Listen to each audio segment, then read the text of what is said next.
Hello class. Now the next type of tissue is called connective tissue.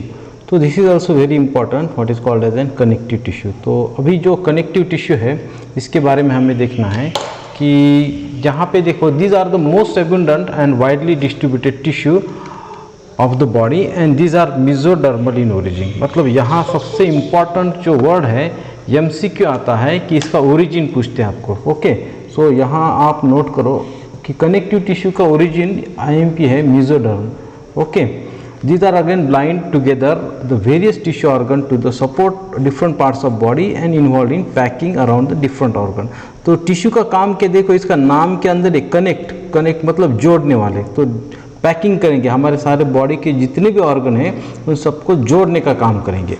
हर्टविग 1883 coined the term mesenchyma for the mesodermal tissue. तो Hertwig ने मेसेनकाइम्स mesodermal tissue ऐसे नाम दिया था तो जो कि इक्टोडर्म और एंडोडर्म के बीच में होती है. Okay and connective tissues are constitute about 30% of body mass. हमारी बॉडी का 30% मास जो है वो कनेक्टिव टिश्यू से बनता है and these have both cellular and extracellular components. Okay so this connective tissue play an important role in the body defense. तो हमारे डिफेंस के भी काम आते हैं, संरक्षण करने का काम करते हैं, टिश्यू रिपेयरिंग का भी काम करते हैं जिनके अंदर फैट स्टोरेज रहता है, ट्रांसपोर्ट ऑफ मटेरियल्स जैसे ब्लड वगैरह जो है ये भी कनेक्टिव टिश्यू है लिक्विड वो ट्रांसपोर्ट करने का काम करता है. सपोर्ट करने के लिए जैसे कि बोन्स है हमारे अंदर, इंसुलेशन के लिए जैसे फैट वगैरह है. तो इनके भी और 3 टाइप्स है. तो 3 types of this connective tissues. तो एक एक हम देखते हैं. पहला देखते हैं कनेक्टिव टिश्यू प्रॉपर को. तो it has viscous gel like matrix. जो प्रॉपर टिश्यू होते हैं कनेक्टिव तो इसके अंदर एक जेल लाइक मैट्रिक्स होता है कंपोज ऑफ प्रोटियोग्लाइकान से बनता है. ठीक है तो उसका एक टाइप होता है loose connective tissue. Cells of fibres are loosely arrange in semi fluid matrix. तो लूज कनेक्टिव टिश्यू की ये डायग्राम है एनसीईआरटी के बुक के अंदर, वो बहुत इंपॉर्टेंट डायग्राम है. इस डायग्राम के अंदर अगर आप देखेंगे तो इस तरह से आपको कुछ फाइब्रोब्लास्ट दिखाई देते हैं like this and some collagen fibres are there, macrophage are there, mast cell. चलिए इसका हम थोड़ा सा डिस्क्रिप्शन देखते हैं. So areolar tissue occurs beneath the epithelia of many hollow visceral organ like skin and blood vessels. तो मतलब जो हमारी त्वचा है, ब्लड वेसल्स है, उसके नीचे एरियोलार मतलब जिसके अंदर थोड़ा एयर है, स्पेस है, हॉलो पोकड़ा है. ओके आर्टरीज वेन के नीचे. Then again it contains different types of cells like fibroblast. उसके अंदर बहुत अलग अलग तरह के टिश्यू होते हैं, सेल्स होते sorry, that is called fibroblast. आपको यहाँ पे फाइब्रोब्लास्ट दिखाई देते हैं. ठीक है and these are irregularly shape flat cells synthesize collagen and elastin and secrete major amount of matrix. तो इससे जो भी मैट्रिक्स जमा होता है. तो then macrophage large irregular amoeboid cells are there. तो इसके अंदर कुछ यहाँ पे देख सकते हो कि बिल्कुल अमीबा के आकार के बहुत सारे लार्ज मैक्रोफेज है. मैक्रो का मतलब होता है large. Okay these are irregular amoeboid cells in phagocytic in nature. तो ये भी फाइगोसाइटिक होते हैं. Then some plasma cells are there, they synthesize antibodies. यहाँ पे आप देख सकते हो कुछ प्लाज्मा सेल्स है जो एंटीबॉडीज तैयार करते हैं. And some mast cells are there, mast cell irregular ovoid containing basophilic granules made up of heparin. तो यहाँ आप देख सकते हो कुछ मस्त सेल है. तो ये मस्त सेल का एक इम्पॉर्टेंट आपको एमसीक्यू याद रखना है. They secrete made up of heparin and heparin क्या है, एक एंटीकोयागुलेंट. तो ये सबसे इंपॉर्टेंट आईएमपी एमसीक्यू नोट करना. तो हेपेरिन कौन सीक्रेट करता है एंटीकोयागुलेंट, मस्त सेल. बस इतना याद रखो. Then serotonin also and histamine also, vasodilator जिसको हम बोलते हैं, ब्लड वेसल्स को डायलेट करने वाला. कंस्ट्रिक्टर एंड मतलब जो ब्लड वेसल्स को कॉन्ट्रैक्ट और इसे रिलैक्स करने का काम जो करते हैं. तो सेरोटोनिन एंड हिस्टामिन ये भी सीक्रेट करने का काम कौन करते हैं, mast cell. Okay the next type of tissue what is called as an dense connective tissue. अब देखो यहाँ पे नाम क्या है, डेंस. मतलब पहले जो थे एरियोलार लूज थे, अब ये कैसे डेंस, या इस डायग्राम में आपको दिखाई देता है. So again mainly made up of compactly pack bundles of collagen fibre. तो इसके अंदर सबसे ज़्यादा कौन से फाइबर है, collagen fibres with very little matrix. तो इसके अंदर मैट्रिक्स निग्लिजिबल है. ओके, तो इसके भी क्लासिफिकेशन अगर करेंगे तो डेंस रेगुलर और डेंस इरेगुलर, ऐसे दो टाइप से। तो डेंस रेगुलर अगर हम देखेंगे तो dense regular connective tissue where collagen fibres are present in rows between many parallel bundles. तो आप देख सकते हो कि ऐसे बहुत सारे पैरेलल बंडल है, उसके बीच बीच में क्या है, कोलाजन फाइबर है, इस तरह से आपको दिखाई देते हैं। Okay, and then white fibers, then tendons connect muscles and bones, and yellow elastic ligaments, compact bone, these are up, it's two types। तो देखो इसके भी अलग अलग टाइप्स है डेंस रेगुलर के, टेंडॉन्स, वाइट फाइबर्स, ओके, लिगामेंट्स। तो यहाँ अगर आप देखेंगे तो देखो, तो टेंडॉन क्या है, this attach to muscles and bones, मतलब ये देखो ये हमारा जो बोन्स है, इस बोन्स और मसल्स को अटैच करने वाले जो होते हैं जिसको हम बोलते हैं टेंडॉन्स, मतलब मसल्स एंड बोन। कभी कभी आपको यहाँ पे स्प्रेन वगैरह दर्द होता है ना, तो इसी के कारण होता है टेंडॉन्स।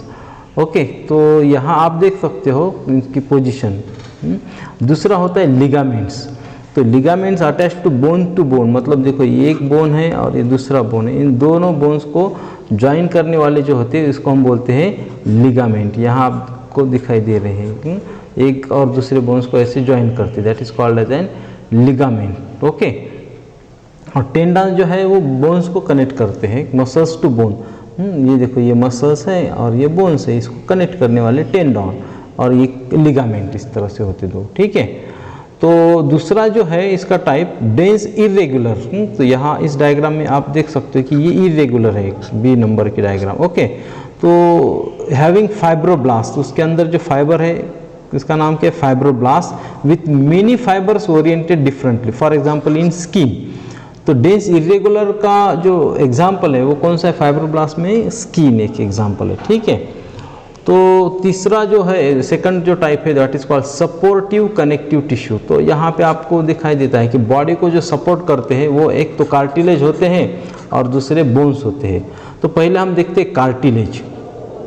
कार्टिलेज जिस कहते हैं, हमें कान नज़र आता है, तो कान को अगर हम मोड़ते हैं तो ये फ्लेक्सिबल है, एक तरह का कार्टिलेज है। नोज के अंदर भी एक कार्टिलेज है। ठीक है, तो कार्टिलेज क्या है, it is solid, semi rigid and matrix, with matrix and is compose of firm but flexible, ये वर्ड बहुत इंपॉर्टेंट है, material called कोंड्रीन।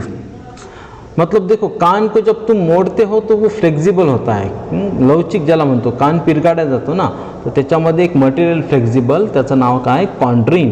It is a type of protein that secreted by cells called chondrocyte. देखो यहाँ याद कैसे रखना है, कॉन्ड्रीन कौन सिक्रेट करेगा, chondrocyte, chondrin chondrocyte, cartilage. Okay, then it contains fibres, mostly collagen fibre. तो उसके अंदर भी कुछ धागे होते कोलाजन के. तो again the cartilage of 3 types, उसके कार्टिलेज के वापस 3 टाइप्स होते हैं, हाईलाइन, फाइब्रस एंड इलास्टिक. 1 2 3. तो एक एक करके हम देखते हैं. तो हाईलाइन कार्टिलेज जो है दैट ऑकर्स इन लैरिंग्स, जो हमारा जो लैरिंग्स होता है, नेसल सेप्टम होता है, ट्रकियल रिंग्स होते हैं, कोस्टल कार्टिलेज होते हैं, छाती के रिब्स होते हैं, again ends of bones to form articulate cartilage. यहाँ हम अगली डायग्राम में देखते हैं. देखो कार्टिलेज जो होता है जैसे एक्सटर्नल कार्टिलेज है, ठीक है, तो इसमें आपको दिखाई देते हैं, नोज़ के पास होते हैं नोज़ कार्टिलेज. ये नाक जो होता है इस तरह से हमारा, तो यहाँ पर जो है ये भी फ्लेक्सिबल है. अब कान अगर हम देखेंगे तो कान को हम किसी डायरेक्शन में ऐसे जो मोड़ सकते हैं, फ्लेक्सिबल रहता है. ठीक है, तो ये लैरिंग्स के ऊपर भी होता है, स्वर यंत्र ज्याला अपन मानते, साउंड बॉक्स. देखो ये सारा जो टिश्यू है ये थायराइड कार्टिलेज, क्रिकॉइड कार्टिलेज, ये कार्टिलेज से बना है, फ्लेक्सिबल है. ओके, ट्रकिया ये भी कार्टिलेज से. अगर ये कॉम्पैक्ट बोन मतलब हार्ड बोन से हो गए तो यहाँ पे फ्लेक्सिबिलिटी नहीं रहती. Okay, so these are also the type of tissue cartilage. Okay, now hyaline के बाद दूसरा कौन सा है, fibrous. It contains pigment fibres in matrix. इसके अंदर इसके अंदर प्रोमिनेंट मैट्रिक्स होता है, connects bones like pubic symphysis. तो हम पेल्विक के अंदर होता है. तो यहाँ पे हम देखते हैं कि इंटरवर्टेब्रल जो डिस्क होती है, तो यहाँ पे देखो आप, ये जो प्यूबिक सिम्फेसिस है, यहाँ पर ये जो स्ट्रक्चर है that is called as an cartilage type of tissue कौन सा है ये? Fibrous cartilage. Pubic symphysis pelvic girdle के अंदर होता है and again from intervertebral disc, ये एक दूसरा एग्जांपल है। तो जैसे कि जो हमारे दो वर्टेब्रिक के बीच में यहाँ पे भी एक टिश्यू है that is called intervertebral disc. तो ये जो इंटरवर्टेब्रल डिस्क है तो वर्टेब्रल के अंदर मतलब दो वर्टेब्री है तो इनके अंदर यहाँ पर एक डिस्क होता है। तो this is called intervertebral disc.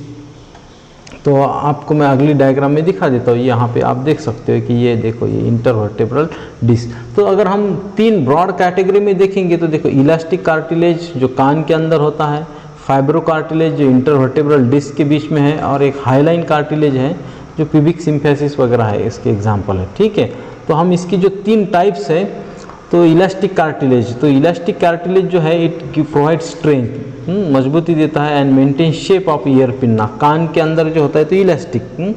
Again it is also present on tip of nose, तो नाक का जो टिप है वो भी हम कहीं पर भी मोड़ सकते हैं। देन इपिग्लॉटिस, हिस्टोचियन ट्यूब, लैरिंग्स, ये सारे इसके टाइप्स है। तो देखो ये इपिग्लॉटिस कान, तो ये कौन से है? ये इलास्टिक कार्टिलेज। तो यहाँ जो दिखाई देता है ग्रीन कलर में अपना एक कान दिखाई देता है, ये इलास्टिक है और इपिग्लॉटिस है। ओके, नाउ ये जो तीन टाइप्स ऑफ कार्टिलेज है, यहाँ पे सबसे इम्पोर्टेंट इसका डिफरेंस में हम इसके एग्जाम्पल के ऊपर क्वेश्चन रहता है कि give the example where they are found. Okay, तो हाईलाइन जो कार्टिलेज है ये इलास्टिक है, कॉम्प्रेसिबल है, सेमी ट्रांसपेरेंट होता है। तो इसका सिर्फ एग्जाम्पल याद रखो। हाईलाइन कार्टिलेज जो है अगर इसका स्ट्रक्चर आप देखेंगे यहाँ पर, तो यहाँ आप देख सकते हो कि उसके अंदर कुछ कॉन्ड्रोसाइट सेल्स है, न्यूक्लियस है, कॉन्ड्रोसाइट्स है, पेरिकॉन्ड्रियम ऊपर की लेयर होती है, कॉन्ड्रोब्लास्ट होता है। और इसका जो कहाँ तैयार होते हैं, ये फाउंड होते हैं ends of bones, then larynx, voice box, trachea, या भी हमने देखे। बस यही एक आईएम पे आपको नोट कर ला, हाईलाइन कार्टिलेज उसका एग्जाम्पल कहाँ पे होते हैं। ओके, देन इलास्टिक कार्टिलेज, तो इलास्टिक कार्टिलेज मैंने अभी आपको कहा था कान के अंदर होते हैं। हिस्टोचियन ट्यूब, जो हमारी हिस्टोचियन ट्यूब होती है ना कान के, ऐसी ये जो ट्यूब हिस्टोचियन ट्यूब होती है यहाँ पे भी होती है ऐसे, हम आपको दिखा अपने ईयर पढ़ा था उसके अंदर आपको दिखाई देते हैं। और इपिग्लॉटिस, ओके, तो यहाँ आप देख सकते हो इलास्टिक फाइबर के धागे हैं जिसके बीच बीच में कॉन्ड्रोसाइट है। और जो वाइट फाइब्रस है, फाइब्रस कनेक्टिव टिश्यू जिसको हम बोलते हैं, या फिर कैल्सिफाइड, तो उसका एग्जाम्पल आपको याद रखना है। So these are present between adjacent vertebra, intervertebral disc. तो ये कॉन्ड्रोसाइट आपको धागे के अंदर दिखाई देते, फाइब्रस, बहुत सारे धागे हैं इसके अंदर, इसलिए फाइब्रस कार्टिलेज बोलते इसको। ओके, तो यही इम्पॉर्टेंट है। तो आप देखो एक हाईलाइन कार्टिलेज है, उसका लोकेशन आपको नोज़ के अंदर याद रखना है। ये नोज़ का जो टिप होता है यहाँ पे देख सकते हो, नाक का जो टिप है तो यहाँ पे होते हैं ये। देन लैरिंजियल कार्टिक्स, ये लैरिंग्स के अंदर भी होते हैं। कोस्टल कार्टिलेज, ये जो हमारा जो कार्टिलेज है कोस्टल, और बोन्स के ऊपर जो होता है ये एपिफाइशियल ग्रोथ प्लेट, फीटल स्केलेटन के ऊपर होते हैं। ये तो मैंने अभी तीन ब्रॉड इंपॉर्टेंट बता दिया आपको। इलास्टिक ईयर याद रखना, ये ज़्यादातर यही क्वेश्चन आता है। फाइब्रो कार्टिलेज, इंटरवर्टेब्रल डिस्क पूछते हैं, हाईलाइन प्यूबिक सिम्फेसिस पूछते हैं। तो फाइब्रस में ये बहुत इंपॉर्टेंट ये है कि इंटरवर्टेब्रल डिस्क के बीच में कौन सा कार्टिलेज होता है, फाइब्रस कार्टिलेज याद रखना है, ये एमसीक्यू। ओके, और ये प्यूबिक सिम्फेसिस जो है पेल्विक गर्डल के अंदर, हिप गर्डल के अंदर ये जो दिखाई देता है ना, तो that is called pubic symphysis. Okay, now about structure of bone, compact bone we discuss in next video. तो बोन्स के बारे में जो सॉलिड बोन होता है उसके बारे में हम अगले वीडियो में देखेंगे। तो आज हमने फाइब्रस कार्टिलेज, इंटरवर्टेब्रल डिस्क एक एग्जाम्पल याद रखना है आपको। बाद में ये तीन कार्टिलेज के type, elastic, fibro and highline cartilage. और अगर हो सके तो ये जो चार्ट है, इस चार्ट के ऊपर आपको क्वेश्चन रहेंगे। तो ज़्यादातर क्वेश्चन इसके ऊपर सिर्फ यहीं पे आते हैं कि गिव एग्जाम्पल और वेयर दे फाइंड। तो बस ये चाहे तो आप ऐसा कॉलम बनाओ 3 और इसके एग्जाम्पल याद रखो। ओके, तो यही एक आईएमपी इम्पॉर्टेंट एमसीक्यू है इसके अंदर। बोन्स, एंड्स ऑफ बोन्स के ऊपर हाईलाइन, लैरिंग्स, वोकल बॉक्स, ट्रकिया के ऊपर हाईलाइन, इलास्टिक कहते हमें कान याद आना चाहिए, ईयर, और फाइब्रस कहते हमें प्यूबिक सिम्फेसिस याद आना चाहिए। ओके, तो यहाँ हम स्टॉप करते हैं। अगली बार हम देखते हैं अगले वीडियो में कॉम्पैक्ट बोन।